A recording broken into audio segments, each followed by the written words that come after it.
শুভ দুপুর প্রিয় দর্শক, একুশে টেলিভিশনের প্রতিদিনের নিয়মিত সরাসরি সম্প্রচারিত একুশে দুপুর অনুষ্ঠানে সবাইকে আমন্ত্রণ এবং শুভেচ্ছা আপনাদেরকেও যারা দেশের বাইরে বসে একুশে দুপুর দেখছেন।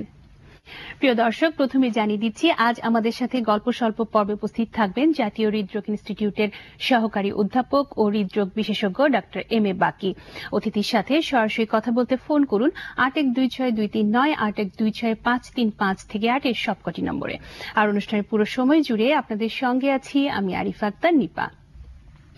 এবারে আয়োজন এই দিনে এ পর্বে থাকছে বিশেষ দিন ও বিশিষ্ট জনের জন্ম মৃত্যুর শ্রদ্ধাঞ্জলি।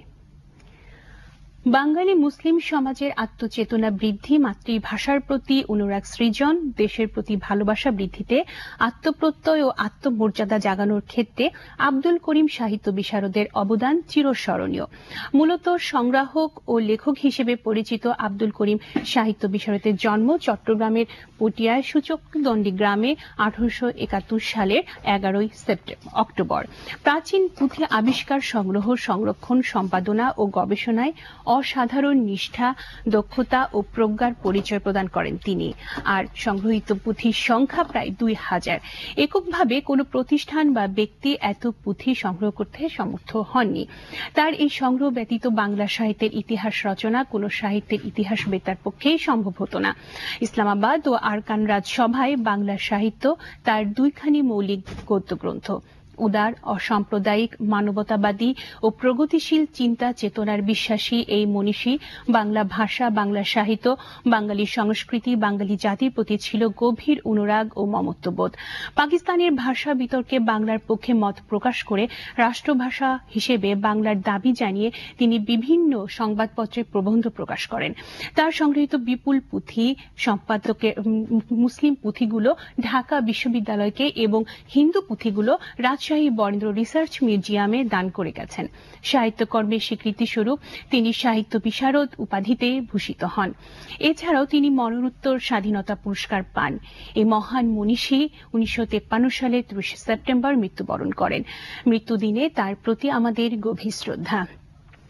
দর্শক, আবারও জানিয়ে দিচ্ছি অতিথির সাথে সরাসরি কথা বলতে ফোন করুন 81262339 81265355 থেকে 8 এর সবকটি নম্বরে। এবার আমন্ত্রিত অতিথির সাথে গল্প স্বল্প। আপনারা আগেই জানেন যে স্টুডিওতে এই মুহূর্তে আমাদের সাথে উপস্থিত আছেন জাতীয় হৃদরোগ ইনস্টিটিউটের সহকারী অধ্যাপক এবং বিশিষ্ট হৃদরোগ বিশেষজ্ঞ ডক্টর এম এ বাকি। প্রিয় দর্শক, আজকে আমাদের এই অতিথিকে এখানে আমন্ত্রণ জানানোর একটি বিশেষ কারণ রয়েছে। কারণ আপনারা জানেন গতকাল 29 সেপ্টেম্বর আমরা পালন করলাম বিশ্ব হার্ট দিবস। জনগণকে হৃদরোগ সম্পর্কে সচেতন করা এবং হৃদরোগ প্রতিরোধে প্রশিক্ষিত করাই এই আয়োজনের উদ্দেশ্য। আর ডক্টর এম এ বাকি ইতিমধ্যেই হৃদরোগ চিকিৎসার ক্ষেত্রে বিশেষভাবে প্রতিষ্ঠিত, কারণ তিনি হৃদরোগ চিকিৎসায় সম্পূর্ণ একটি নতুন ধরনের তৃতীয় ধারা প্রবর্তন করেছেন, যা ইসিপি হার্ট থেরাপি নামে পরিচিত।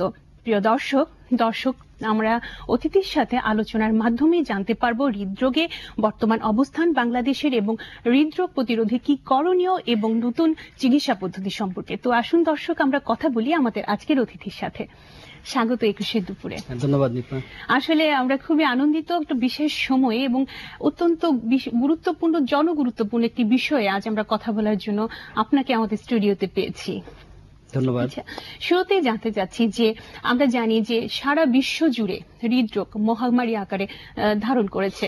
তো এই ক্ষেত্রে আমাদের বর্তমান প্রেক্ষিতে, বাংলাদেশের প্রেক্ষিতে সার্বিক চিত্রটা কি হৃদরোগের? ধন্যবাদ। আসলে হৃদরোগ একটি মরণ ব্যাধি, আর সারা বিশ্বে হৃদরোগের প্রবণতা কিন্তু দিন দিন বাড়ছে। কারণ হৃদরোগের সঙ্গে অর্থনৈতিক উন্নয়ন, শিল্পায়ন, মানুষের জীবনযাত্রার মান উন্নয়নের একটা গভীর সম্পর্ক আছে। তো সেই সঙ্গে পাল্লা দিয়েও বাংলাদেশেও কিন্তু হৃদরোগ বিস্তার লাভ করছে। এবং আপনি যে বলেছেন বাংলাদেশে বর্তমান হৃদরোগের যে অবস্থা, বাংলাদেশে হৃদরোগের প্রকোপ দিন দিন বাড়ছে। আমাদের কাছে যে পরিসংখ্যানগুলি আছে তাতে দেখা যাচ্ছে যে বিগত বছরগুলিতে হৃদরোগ প্রায় 5 থেকে 10 গুণ বৃদ্ধি পেয়েছে। 76 সাল থেকে 86 সালের একটা রিপোর্ট আছে যেখানে 10 বছরে 5 গুণ বৃদ্ধি পেয়েছে। এবং আপনি জানেন যে আমাদের একটা বিশেষ পরিসংখ্যান আছে যে সারা বাংলাদেশে যে পরিমাণ মৃত্যু হয়েছে গত বছর, তার 12.5% মৃত্যু হয়েছে কিন্তু শুধুমাত্র হৃদরোগের কারণে। আচ্ছা, তো এটা একটা ভয়াবহ চিত্র। অবশ্যই। এবং আমাদের যে সারা বিশ্বের স্বাস্থ্য সম্পর্কিত যে প্রতিষ্ঠান, আপনি জানেন যে বিশ্ব স্বাস্থ্য সংস্থা, তো বিশ্ব স্বাস্থ্য সংস্থা কিন্তু একটা আশঙ্কা ইতিমধ্যে প্রকাশ করেছে যে 2020 সাল নাগাদ বাংলাদেশেও হৃদরোগ মহামারী আকার ধারণ করবে। এখন প্রশ্ন হলো যে হৃদরোগ নিয়ে এত মাতামাতি কেন? জি, আরো অনেক রোগ আছে। জি। হৃদরোগ নিয়ে মাতামাতির একটা বিশেষ কারণ হচ্ছে যে হৃদরোগ, আমি বললাম যে হৃদরোগে মৃত্যুর হার অনেক বেশি। আচ্ছা, হৃদরোগটা আকস্মিকভাবে এটা ঘটে যায়। এবং সাধারণত দেখেন হৃদরোগ হয় কিন্তু 35 থেকে 55 বছর, জি, 50 বছর, যখন মানুষ তার সারা জীবনের কষ্টের মাধ্যমে একটা সংসারকে প্রতিষ্ঠিত করে, অথবা পেশাগত জীবনে যখন সে উন্নতির চরম শিখরে যাচ্ছে, দেশ এবং জাতিকে যখন সে কিছু কন্ট্রিবিউট করতে যাচ্ছে, ফ্যামিলিকে কন্ট্রিবিউট জি, করতে জি। যাচ্ছে, ঠিক সেই মুহূর্তে আকস্মিকভাবে একটা হৃদরোগ মানুষের জীবনকে ছিনিয়ে নিতে পারে। এবং কর্মক্ষমতাও ব্যাহত করে দিচ্ছে। ফ্যামিলিতে কান্না রোল ওঠে, অর্থনৈতিক বিপর্যয় সৃষ্টি হয়, এবং সেই সঙ্গে কিন্তু রাষ্ট্রের ইকোনমিক ক্ষতিও হয়। সেই জন্য এবারের আপনি জানেন যে এবারের থিম যেটা হচ্ছে আপনি জানেন, এক বিশ্ব, এক ঘর এবং এক হৃৎপিণ্ড। দেখেন, এই ক্ষেত্রে কিন্তু ঘরটাকে কেন আনা হলো? হ্যাঁ, ঘরটাকে আনা হলো এই জন্য আচ্ছা, এই যে বিষয়ে আমরা শুনবো, তবে অনেক দর্শক আমাদের সাথে টেলিফোনে আছেন, আমরা একটু ফোনটা নিয়ে আসি। প্রিয় দর্শক, আপনার নাম বলে কথা বলুন। হ্যালো, ওয়ালাইকুম আসসালাম। কে বলছেন ভাই, কোথা থেকে? আমি তামিম বলছিলাম ধানমন্ডি থেকে। জি, কথা বলুন। জি স্যার, এটা আমার প্রশ্ন। স্যার, আমার বাবা 70 বছর বয়স। উনি 5 বছর আগে হার্ট অ্যাটাক করেছেন এবং একটু হাঁটলেই ওনার হাঁপিয়ে যান। তো স্যার, ওনার সমস্যাটা এখানে হচ্ছে, আমি কি অনেক ইসিপি থেরাপি দেওয়া যাবে কিনা স্যার? ধন্যবাদ আচ্ছা। প্রশ্নকর্তাকে। আসলে আমরা ইসিপি, আমাদের নিপা বলেছেন যে আমি ইসিপি বাংলাদেশে শুরু করেছি, এবং ইসিপি সম্পর্কে আমি এর পরে আরো বিস্তারিত বলবো। এটা হৃদরোগ চিকিৎসা একটা তৃতীয় ধারা। আপনি জানেন যে হৃদরোগ চিকিৎসা, আমরা তো প্রতিরোধ নিয়ে আজকে আলাপ করতেছিলাম, কিন্তু প্রতিরোধ আমরা সব রোগীকে আমরা করতে পারবো না। কিন্তু যাদের প্রতিরোধ করা সম্ভব না, রোগ চলে আসতেছে, তাদের চিকিৎসার ব্যাপারেও কিন্তু আমাদের খোঁজ খবর নিতে হবে। এবং সারা পৃথিবীতে যত রকম চিকিৎসা আছে, আমরা এটা আশাবাদ ব্যক্ত করতে পারি যে বাংলাদেশেও সেই চিকিৎসাগুলি আমরা ধীরে ধীরে প্রবর্তন করব। সেরকমই একটা চিকিৎসা পদ্ধতি হলো ইসিপি হার্ট থেরাপি।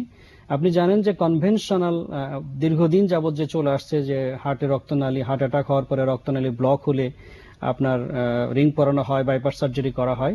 কিন্তু তৃতীয় ধারার এই চিকিৎসাটা এই দুটোকে বাদ দিয়ে না। বিষয়টা হলো যে অনেক রোগী আছে যাদের ক্ষেত্রে আমরা রিং পরাতে পারছি না বা বাইপাস করতে পারছি না, তাদের জন্য ইসিপি হার্ট থেরাপি। আপনি যে প্রশ্নটা আপনার বাবার ক্ষেত্রে করেছেন, এটা খুব প্রাসঙ্গিক। ওনার বয়স 70 বছর এবং ওনার হার্ট অ্যাটাক হয়ে গেছে আপনি বলছেন 5 বছর আগে, এবং বর্তমানে শ্বাসকষ্ট হচ্ছে। তার মানে আপনার কথার থেকে প্রতীয়মান হচ্ছে যে হার্ট অ্যাটাকের পরে হার্টের পাম্প কিন্তু কমে যায়। কারণ হার্ট অ্যাটাক মানে হার্টের রক্তনালী ব্লক হয়ে, টোটালি যখন ব্লক হয় তখন ওই রক্তনালী দিয়ে হার্টের যে অংশটুকু সাপ্লাই হয় সেই অংশটুকু কিন্তু ড্যামেজ হয়ে যায়। তো ড্যামেজ হলে হার্ট কিন্তু টোটালি একটা পাম্পটা কমে যায়। অবভিয়াসলি আপনার হার্ট অ্যাটাকের পরে আপনার বাবার পাম্পটা কমে গেছে। পাম্পটা কমে যাওয়ার জন্য কিন্তু শ্বাসকষ্ট হচ্ছে। তো এই যে শ্বাসকষ্ট হচ্ছে, এটা আপনার হার্টের পাওয়ারটা কমার জন্য। এবং ইসিপি হার্ট থেরাপি কিন্তু যাদের হার্টের পাওয়ার কমার ফলে শ্বাসকষ্ট হয়, এবং অ্যাকচুয়ালি এই সব ক্ষেত্রে কিন্তু ওই দুটো চিকিৎসা পদ্ধতি খুব একটা কার্যকর হয় না। এই কন্ডিশনগুলোকে আমরা ইসকেমিক কার্ডিওমায়োপ্যাথি বলি, যেখানে হার্টের পাওয়ারটা নরমালি যেখানে 70, সেখানে অবভিয়াসলি আপনার বাবার হয়তো 30-এর নিচে নেমে গেছে। এই পদ্ধতিতে বাইপাস এবং রিং পরানো হয়তো খুব রিস্কি হবে। সেক্ষেত্রে কিন্তু ইসিপি কার্যকরী ভূমিকা পালন করতে পারে, এবং ইসিপি থেরাপি হার্টের পাম্পকে কিন্তু অনেক বাড়িয়ে দেয়। আচ্ছা, এই পর্যায়ে আমরা ছিলাম যে থিমটা ছিল যে ঘরকে কেন আনা হলো? ঘরকে আনা হলো এই জন্য, আমি যেটা আগেই কথা বলছিলাম, যে হৃদরোগকে প্রতিরোধ করা সম্ভব, এবং হৃদরোগ কিন্তু হঠাৎ করে একদিনে হয় না। আচ্ছা, একটা মায়ের পেটে যেমন শিশুর জন্মের শুরু থেকে 10 মাস, 9 মাস 7 দিন আমরা বলি, ধীরে ধীরে ধীরে ধীরে এটা বৃদ্ধি পায়, সেরকম হৃদরোগের যে পরিবেশ, সেই পরিবেশগুলি যখন মানুষের শরীরে বিরাজ করে, তখন ধীরে ধীরে হার্টে রক্তনালী ব্লকের প্রবণতা, এই ব্লক হতে হতে যখন ব্লক 100% হয়ে যায়, তখন কিন্তু মানুষ হঠাৎ দেখে যে একদিন হার্ট অ্যাটাক হয়ে গেল, তার বুকে পেইন হলো, সে সোহরাওয়ার্দী হসপিটালে দৌড়লো, কান্না রোল উঠলো। কিন্তু প্রসেসটা শুরু হয় কিন্তু অনেক আগে, আর এই প্রসেসের সঙ্গে কতগুলি রিস্ক ফ্যাক্টর জড়িত আছে। আচ্ছা। এবং রিস্ক ফ্যাক্টরগুলি এই কিন্তু রিস্ক হলো, ফ্যাক্টরগুলি আসলে কি? এই রিস্ক ফ্যাক্টরগুলি আমি বলছি, কিন্তু তার আগে যেটা বলবো যে এই রিস্ক ফ্যাক্টরগুলি অনেকটা কন্ট্রোল করা সম্ভব। এবং বর্তমানে বলা হচ্ছে যে যদি আমরা রিস্ক ফ্যাক্টরগুলি কন্ট্রোল করতে পারি আমাদের জীবন আচার পরিবর্তনের মাধ্যমে, তাহলে হৃদরোগকে কিন্তু আমরা 50 to 70% হৃদরোগ আমরা প্রতিরোধ করতে পারবো। এই থিম থেকে কিন্তু ওয়ার্ল্ড হার্ট ফেডারেশন 2000 সাল থেকে সারা বিশ্বে এই দিনগুলিকে বিশ্ব হার্ট দিবস, শুধু আমাদের অনুন্নত বিশ্বে না, উন্নত বিশ্ব কিন্তু যাদের অনেক অর্থ সংগতি আছে তাদের ক্ষেত্রে সে দেশেও কিন্তু পথরালি করে জনগণকে সচেতন করার চেষ্টা করা হচ্ছে যে আসুন আমরা হার্ট অ্যাটাক বা হৃদরোগ হওয়ার আগেই প্রিভেন্ট করি। এখন যে রিস্ক ফ্যাক্টর কথা আপনি বলছেন সেটা হলো, প্রথম যেটা বলা হচ্ছে ধূমপান, তারপরে বলা হচ্ছে যে উচ্চ রক্তচাপ, হাই ব্লাড প্রেশার যেটা, তারপরে ডায়াবেটিস, এরপরে আমাদের রক্তে হাই কোলেস্টেরল।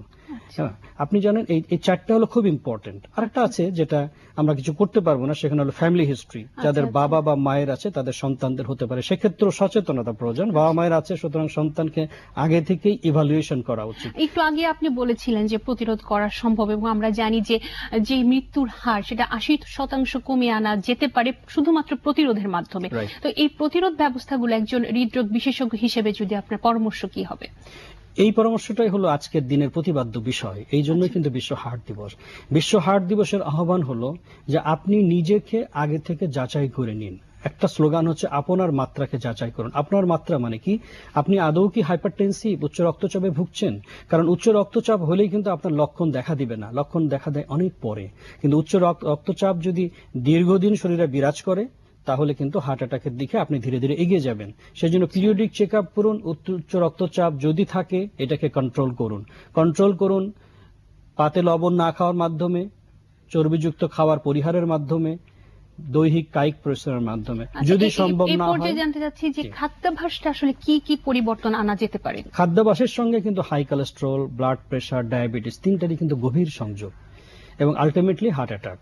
সেই জন্য খাদ্যাভ্যাসের পরিবর্তন, আমরা যেটা প্রথমে আমি বলেছি, দেখেন যে হার্ট অ্যাটাক কিন্তু সভ্যতার একটা অভিশাপ। মানুষ আমরা যত সভ্য হচ্ছি, যত রিচ হচ্ছি, আমরা যত নগরায়নে যাচ্ছি, হার্ট অ্যাটাকের পরিমাণ তত বাড়ছে। কারণ হলো আমাদের খাদ্যাভ্যাসের পরিমাণ বাড়ছে। একসময় কিন্তু গ্রামে বাংলা ছিল, আপনি জানেন, তখন শাক সবজি এবং প্রোটিনের মধ্যে আমরা বেশি মাছ খেতাম। পুকুর ছিল, হ্রদ ছিল, নদী ছিল, সেখান থেকে তাজা মাছ কিন্তু অনেকটা সেফ। আপনি যখনই নগরায়নে চলে গেলেন মাছের পরিমাণ কমতে কমতে এখন গরু, খাসি ইত্যাদির পরিমাণ ফ্যাট। এই ফ্যাট, এক নম্বর হলো ফ্যাটি খাবার, হ্যাঁ, বেশি তেলুক জাতীয় খাবার। তারপরে আপনার এই যে আমরা ফাস্ট ফুড খাচ্ছি, এই ফাস্ট ফুড গুলি খুব বেশি তেল কিন্তু কনসেন্ট্রেট করে, পালম অয়েল, ডালডা, ঘি। আমরা যত রিচ হচ্ছি তত কিন্তু আমরা এই ফ্যাট, সারা বিশ্বেই কিন্তু এই ফ্যাট ডায়েট, আমাদের টোটাল ডায়েটের মধ্যে ফ্যাটের পরিমাণ কিন্তু বেড়ে যাচ্ছে। আর একটা জিনিস কিন্তু বেড়ে যাচ্ছে, লবণের পরিমাণ বাড়ছে। তাহলে এই ক্ষেত্রে হৃদয় বান্ধব খাবার কি হতে পারে? হৃদয় বান্ধব খাবার, এই জন্যই কিন্তু আপনার সেই যে প্রশ্ন আমাকে করেছেন যে অন হোম কেন, আপনার হৃদরোগ প্রতিরোধে হার্টের বিশ্ব থেকে শুরু করে one world, one heart, one home, এ চলে আসার উদ্দেশ্যটাই হচ্ছে বৈজ্ঞানিকরা এটা বুঝতে পারছে যে যদি পরিবার থেকে আমরা এটা কন্ট্রোল করতে না পারি, কারণ হার্টের সঙ্গে খাদ্যদ্রব্যের সম্পর্ক, আর খাদ্যের সঙ্গে মায়ের সম্পর্ক, এবং খাদ্য সরবরাহের সঙ্গে বাবার সম্পর্ক। তো সুতরাং ফ্যামিলির একটা বিরাট রোল আছে, একটা মায়ের রোল আছে যে আমি ফ্যামিলিতে কি ধরনের বাজার করব, আমার হাজবেন্ড, আমার সন্তানদের, আমার শ্বশুর শাশুড়িদের আমি কিভাবে খাওয়াবো, আমার মা বাবাকে বয়স অনুযায়ী খাদ্যের কিন্তু অবশ্যই পার্থক্য থাকতে হবে। আমাদের চর্বিদার খাবার অবশ্যই পরিহার করতে হবে। শাকসবজি, এবারের বিশ্ব হার্ট দিবসের প্রতিপাদ্য, শাকসবজির উপরে জোর দেন, ফলমূলের উপরে জোর দেন, এবং এটা বলছে যে রাত্রের শাকসবজি অবশ্যই রাখতে হবে, তাজা ফলমূল রাখতে হবে। যদিও আমাদের দেশে এখন দুষ্প্রাপ্য, আমাদের সামাজিক আন্দোলনের মাধ্যমে তাজা ফলমূল যদিও পাওয়া যাচ্ছে প্রচুর পরিমাণে কীটনাশক দেয়া, আমরা সেই শুদ্ধতা পাচ্ছি না খাবারে। এই বিষয়টাও কি হার্টের ক্ষেত্রে? অবশ্যই, সেটি হলো সামাজিক আন্দোলন। সেই জন্য দেখেন এটা শুধু বলেনি যে হোম, শুধু বলেনি যে রাষ্ট্র, বলেছে সারা বিশ্ব। কারণ এখানে আসলে কি যে সামাজিক আন্দোলন বাসার থেকে গড়ে তুলতে হবে। আপনার বাচ্চাকে আপনি স্কুলে পাঠাচ্ছেন, আপনাকে খেয়াল করছেন যে স্কুলে সে কি খাচ্ছে? এবারে বিশ্ব হার্ট দিবস ডিকটেট করেছে, আপনাকে সুপারিশ করেছে, বিশ্ব হার্ট দিবসের স্লোগান বলছে বাসার খাবার তৈরি করে আপনি নিজের কর্মক্ষেত্রে নিবেন, আপনার বাচ্চার টিফিনের জন্য। এবং অনেক সময় দেখা যায় কর্মক্ষেত্রে একটা সময় লাঞ্চের একটা ব্যবস্থা থাকে বা একটা খাবারের ব্যবস্থা, সেক্ষেত্রে দেখা যাচ্ছে সেখানে কিন্তু রিচ ফুড চলে আসে, কাচ্চি বিরিয়ানি হচ্ছে, ফাস্ট ফুড চলে আসে। এই ক্ষেত্রে সেই পরিবেশটাকে কিরকম করা উচিত, কি মনে করেন? এক্স্যাক্টলি, হৃদরোগ প্রতিরোধ করতে হলে সামাজিক আন্দোলন, আর সামাজিক মানে হোম, সামাজিক মানে অফিস, কর্পোরেট, মিল ফ্যাক্টরি, তারপরে রাষ্ট্র, সবকিছু জি, কিন্তু জি, এখানে জি। সবকিছু। একটা জিনিস মনে করেন, হৃদরোগে একটা আক্রান্ত হয়ে একটা মানুষ মারা যাওয়া মানে একটা পরিবার বিপর্যস্ত হওয়া যায়, একটা পরিবার বিপর্যস্ত হওয়া যাওয়া মানে কিন্তু রাষ্ট্রের ক্ষতি হওয়া। একটা মানুষের হার্ট অ্যাটাক হয়ে গেছে, সে মারা যায়নি, তাকে সারা জীবন চিকিৎসা নিতে হবে, বিপুল পরিমাণ অর্থ, আর বিপুল পরিমাণ একটা ফ্যামিলির অর্থ মানে রাষ্ট্রের আর্থিক ক্ষতি। সে চিকিৎসার জন্য দেশের যেমন অর্থ খরচ করবে, বিদেশের অর্থ খরচ করবে। এই জন্যই আসলে খাদ্যদ্রব্য বা অভ্যাসের যে কথা আপনি বলছেন। যে আমরা প্রতিরোধের কথায় আবার ফিরে আসবো, এই পর্যায়ে একজন দর্শক আছেন, আমরা ফোনটা নিয়ে আসি। Okay. প্রিয় দর্শক, আপনার নাম বলে কথা বলুন। হ্যালো, হ্যালো, আসসালামু আলাইকুম। হ্যালো, কে বলছেন? জি, আমি কুমিল্লা থেকে মাহবুবা বলছি। জি, কথা বলুন। হ্যালো। হ্যালো, জি শুনছেন, আমাদের অতিথি শুনছেন, আপনি কথা বলুন। জি, আমি জানতে চাচ্ছি যে হার্ট অ্যাটাকের পর যে রিং লাগানো হয়, তারপর কি ইসিজি নিতে পারে কিনা? আচ্ছা আচ্ছা আচ্ছা, ঠিক আছে, ধন্যবাদ, ধন্যবাদ আপনাকে। খুব প্রাসঙ্গিক প্রশ্ন এটা। যে আসলে হার্ট অ্যাটাকের পরে আমি আগেই বলেছি যে হার্ট অ্যাটাকের পরে যে প্রথাগত যে চিকিৎসা, রিং পরানো এবং বাইপাস সার্জারি, সেটা তো হবেই এবং সারা পৃথিবীতেই হচ্ছে। কিন্তু তারপরেও দেখা যাচ্ছে যে রিং পরানোর পরে বা বাইপাস করার পরে লাইফ লং ভালো থাকার কিন্তু কোনো গ্যারান্টি থাকে না। পরবর্তীতে কিন্তু আবার রক্তনালীতে ব্লক হচ্ছে। একটা বাইপাস করার পরে ইউজুয়ালি আমরা দেখি যে 7 থেকে 10 বছর পরে বিভিন্ন রক্তনালীতে আবার ব্লক হয়। তো সেক্ষেত্রে সেকেন্ড বাইপাস কিন্তু খুব কষ্টকর হয়। এটা সবার ক্ষেত্রে প্রযোজ্য হয় না, কারণ বাই দিস টাইম তার হার্টের পাওয়ার কমে যেতে পারে, তার কিডনি ফেলিওর হতে পারে, ডায়াবেটিস আনকন্ট্রোল হতে পারে। তো সেক্ষেত্রে কিন্তু ইসিপি হার্ট থেরাপি অবশ্যই প্রযোজ্য, অবশ্যই প্রযোজ্য। বাইপাসের পরেও যেমন প্রযোজ্য, রিং পরানোর পরেও তেমন প্রযোজ্য। আবার রিং পরানো বা বাইপাস যদি করা না যায় বা রিস্ক হয়, সেক্ষেত্রে কিন্তু ইসিপি হার্ট থেরাপি সম্পূরক চিকিৎসা হিসাবে খুব ভালো ভূমিকা রাখতে পারে। ধন্যবাদ আপনাকে খুব প্রাসঙ্গিক একটা প্রশ্ন করার জন্য। এরপর যে আমরা ছিলাম প্রতিরোধমূলক ব্যবস্থায়, তো একটা বিষয় কিন্তু আগে বলা হতো যে হৃদরোগ হচ্ছে বড় লোকের অসুখ, গরিবের না, কিন্তু এখন দেখা যাচ্ছে গরিবদেরও দেখা যাচ্ছে, গ্রামাঞ্চলেও দেখা যাচ্ছে। এটা কি ধূমপান বা নেশা জাতীয় দ্রব্য গ্রহণ করারই ফলশ্রুতি? এটা আপনি কি মনে করেন? ধন্যবাদ, এটা খুব প্রাসঙ্গিক এবং জনগণের জন্য একটা প্রশ্ন। আসলে একসময় কিন্তু ছিল যে হৃদরোগ আইসি এবং ধনাঢ্য ব্যক্তিদের হার্টের রোগ হয়, গরিবের হয় না। এটা সম্পূর্ণ একটা ভ্রান্ত ধারণা। কারণ আমি আগে যেটা বলেছি যে হৃদরোগের সঙ্গে ধূমপান, প্রেসার, ডায়াবেটিস, কোলেস্ট্রল সব 4টা জিনিসের সঙ্গে জড়িত আছে।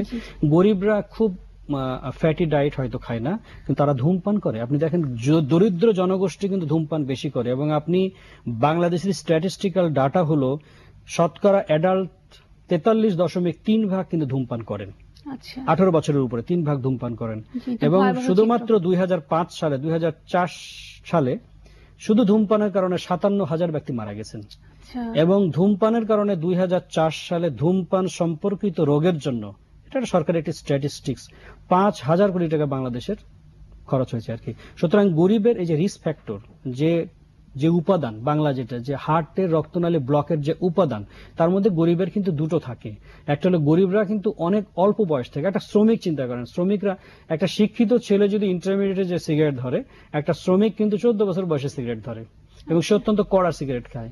সে ক্ষুধা নিবৃত্ত করার জন্য সিগারেট খায়, সে টায়ার্ড হয়ে গেলে সিগারেট খায়। এবং আপনি যদি হিসাব দেখেন, একজন শিক্ষিত চেয়ে একজন অশিক্ষিত সারাদিনে কিন্তু বেশি সিগারেট খাচ্ছে। এবং সে যদি 14 বছর বয়সে, 15 বছর বয়সে সিগারেট ধরে, দেখা যাচ্ছে 30 থেকে 35 বছর। এখন কিন্তু আমরা প্রচুর রোগী, রিক্সাওয়ালা আমরা পাইছি, সোহরাওয়ার্দী হৃদরোগ হসপিটাল আমরা পাই। আমরা হয়তো প্রথমে 35 বছর 30 বছর থেকে অবহেলা করি, এই তোমার হবে পাতলা সাতলা বডি, একজন রিক্সা পুলার। আমরা ইসিজি করে দেখছি তার হার্ট অ্যাটাক হয়ে গেছে। তার একমাত্র রিস্ক ফ্যাক্টর কিন্তু এটা। আর একটা গরিবের, খুব তাড়াতাড়ি আমি যেটা বলি, গরিবরা কিন্তু খুব বেশি ভাত খায়। জি জি, সোজা কথা, কারণ গরিবের আসলে পরিমাণটা খুব বেশি হয় তাদের। তাদের পরিশ্রমটা বেশি এবং ভাতের উপরে, মানে শর্করা জাতীয় খাদ্যের উপরে তাদের, যেহেতু আমাদের দেশে প্রোটিন খুব কস্টলি, ফ্যাটও কস্টলি, ওই যে বেশি পরিমাণ যে শর্করা জাতীয় খাচ্ছে, সেটা কিন্তু আলটিমেটলি বডিতে যে কোলেস্টেরলে পরিণত হয়। আচ্ছা, আমরা যারা আশা করছি যে সামাজিক সচেতনতা বৃদ্ধির মাধ্যমে এই প্রতিরোধটা গড়ে উঠবে। সেই ক্ষেত্রে আমি এই পর্যায়ে আসি যে আমরা শুনলাম যে নতুন ধারা প্রবর্তন করেছেন ইসিপি, তো এই বিষয়টা এটা কাদের জন্য প্রযোজ্য এবং এর কোনো পার্শ্ব প্রতিক্রিয়া আছে কিনা, যদি ছোট্ট করে একটু বলতেন। ধন্যবাদ। খুব সংক্ষেপে যেটা বলি আর কি, যে আমাদের হার্টের রক্তনালীগুলি ব্লক হয়, হার্ট তো পাম্প করে সারা শরীরে রক্ত সরবরাহ করে। কিন্তু আপনি যেমন আমাদের আম্মারা যেমন রাঁধুনি, তারা যেমন জি, জি। রান্না করে গোটা পরিবারকে খাওয়ায়, তাকে নিজেও খাইতে হয়। তো হার্ট এই যে সারা শরীরে রক্ত সরবরাহ করছে, তো রক্ত সরবরাহ করলে হার্টের নিজস্ব এনার্জি লাগে, সেটাই হার্টের উপরে রক্তনালী থেকে সে পায়, কিন্তু এই রক্তনালীগুলো ব্লক হয়। তো ব্লক হয়ে গেলেই হার্ট অ্যাটাক হয়। এখন বিষয় হচ্ছে, হার্ট অ্যাটাক হলে আমরা রিং পরাচ্ছি, বাইপাস সার্জারি করছি। যেসব জায়গাতে বাইপাস সার্জারি বা রিং পরানো সম্ভব হচ্ছে না, সেখানে কিন্তু তৃতীয় ধারা একটা কথা চলে আসছে। এখানে যে কাজটা করা হয়, এটা কিন্তু নন সার্জিক্যাল, বিনা অপারেশনে প্রাকৃতিক উপায়কে অবলম্বন করা হয়। জি, জি। এখানে হার্টের ভিতরে রক্ত সরবরাহ বাড়ানো হয়। এটা একটা কম্পিউটারাইজড বেড থাকে, একটা কম্পিউটার থাকে। কম্পিউটারটা হার্ট কখন প্রসারণ করছে, সংকোচন করছে। আপনি জানেন যে হার্ট প্রতি মিনিটে 70 থেকে 80 বার সংকোচন প্রসারণ করে, জি, এবং জি। যখন প্রসারিত হয় তখনই কিন্তু হার্টে রক্ত ঢুকে, জি। আর সংকোচন হলে হার্ট এটা বের করে দেয়। জি। তো যখনই হার্ট প্রসারণ করছে, সেই সময় এই মেশিনের যে কম্পিউটার, সে আমাদের পায়ের থেকে চাপের মাধ্যমে বেশি রক্ত হার্টে প্রেরণ করতেছে। তাহলে প্রতি প্রসারণের সঙ্গে সঙ্গে নর্মালি যে রক্ত ঢুকে তার চেয়ে অনেক বেশি রক্ত প্রবেশ করছে, এবং বেশি রক্ত প্রবেশ করার ফলে হার্টের রক্তনালীতে অনেকগুলি বিক্রিয়া হয়, এবং প্রত্যেকের হার্টে কিছু রক্তনালী এক্সট্রা থাকে, প্রত্যেকটা অর্গানেই থাকে। এটাকে আমাদের পরিভাষায় আমরা কোল্যাটারাল ব্লাড ভেসেল বলি, বাংলা যেটাকে হতে পারে যে সুপ্ত রক্তনালী। এই সুপ্ত রক্তনালীগুলি এগুলো ওপেন হয়ে যায়, এবং ওপেন হয়ে যেখানে ব্লক আছে তার বিকল্প পথে রক্ত সরবরাহ শুরু করে। এবং যখনই ব্লক থাক, কিন্তু আমার যদি বিকল্প পথে রক্ত সরবরাহ বাড়ে, সে সময় অবশ্যই রক্তনালী ব্লকের যে কষ্ট, শ্বাসকষ্ট, ব্যথা, এটা কিন্তু কমে যাবে। ঠিক আচ্ছা। এইভাবে প্রাকৃতিক, আমরা এই জন্য বলি যে এটাকে অনেক সময় আমরা বলি, একটু বাড়িয়ে হয়তো বলি যে জি, জি। Natural bypass. আচ্ছা। এটা এক ধরনের আমরাও হার্টের আশা natural করব bypass। যে আপনার এই পদ্ধতিটা আমাদের যারা হৃদরোগে আক্রান্ত আছেন বা যারা হৃদরোগী আছেন তাদের মনে আশার আলো জাগাবেন। এবং আপনাকে অসংখ্য ধন্যবাদ। আমরা অনুষ্ঠান একদম শেষ পর্যায়ে চলে এসেছি। আরো অনেক জানার ছিল আপনার কাছে, কিন্তু ভবিষ্যতে আরো জানবো। আমাদের স্টুডিওতে আসার জন্য আপনাকে অসংখ্য ধন্যবাদ। ধন্যবাদ আপনাকে। কথা হচ্ছিল আজকের অতিথির সাথে। দর্শক, 21 দুপুরে আজকের আয়োজন এখানেই শেষ। সবাইকে আবারও শুভেচ্ছা। সবাই ভালো থাকবেন, সুস্থ থাকবেন এবং হৃদরোগ মুক্ত থাকবেন। শুভ দুপুর।